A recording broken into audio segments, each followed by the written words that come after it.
నిజామాబాద్ నగరం నాణ్యతా ప్రమాణాలతో వేగంగా అభివృద్ధి చెందుతుందని నగర మేయర్ నీతు కిరణ్ అన్నారు. నగరంలోని 4 డివిజన్ల పరిధిలో 50 లక్షలతో చేపట్టిన సీసీ రోడ్ నిర్మాణ పనులకు ఆమె భూమి పూజ చేశారు. నగరంలో పార్టీలకు అతీతంగా అన్ని డివిజన్లలో అంతర్గత రోడ్లు, డ్రైనేజీల నిర్మాణం చేపడుతున్నట్లు తెలిపారు. కాంట్రాక్టర్లందరూ నిర్మాణ పనుల్లో నాణ్యతా ప్రమాణాలు పాటించాలని, త్వరగా పనులు పూర్తి చేసి ప్రజలకు అందించాలని సూచించారు.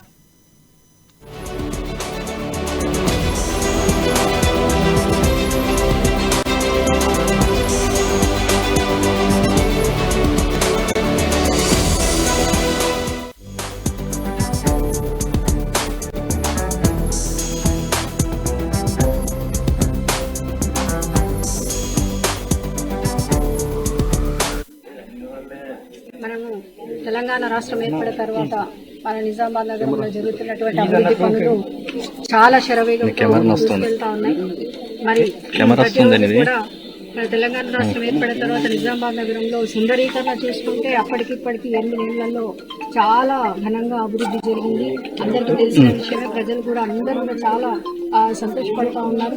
మరి అదే విధంగా కేవలం సుందరీకరణే కాకుండా మరి వార్డ్స్లలో కూడా చాలా మటుకు పనులు జరుగుతూ ఉన్నాయి. మరి ప్రతి నెలలో కూడా మేము కొన్ని వార్డ్స్లలో ఇనాగ్రేషన్స్ చేయడం అనేది మాకు పరిపాటిగా వస్తుంది. మరి అందులో భాగంగానే ఈరోజు కూడా 48, 49, 28, 50 ఈ 4 డివిజన్లలో మొత్తం కూడా 5 సీసీ రోడ్లు 50 లక్షలతోని ఈరోజు ఇనాగ్రేషన్ చేయడం జరిగింది.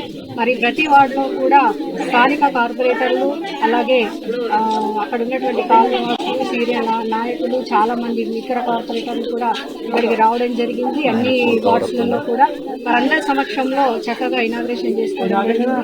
మరి దానికి సంబంధించిన కాంట్రాక్టర్స్ కూడా వచ్చి మరి వారి సమక్షంలో కూడా ఇవన్నీ జరుపుకోవడం, నేను వారందరికీ ఒకటే విజ్ఞప్తి చేస్తా ఉన్నాను. అతి త్వరలోనే మరి ఎక్కడెక్కడైతే మేము ప్రారంభోత్సవాలు చేస్తా ఉన్నామో ఖచ్చితంగా బీచ్ రోడ్ కానీ, సీసీ రోడ్ కానీ, డ్రైనేజీలు కానీ త్వరగా మొదలుపెట్టి త్వరగా కంప్లీట్ చేస్తే ప్రజలందరూ కూడా చాలా సౌకర్యం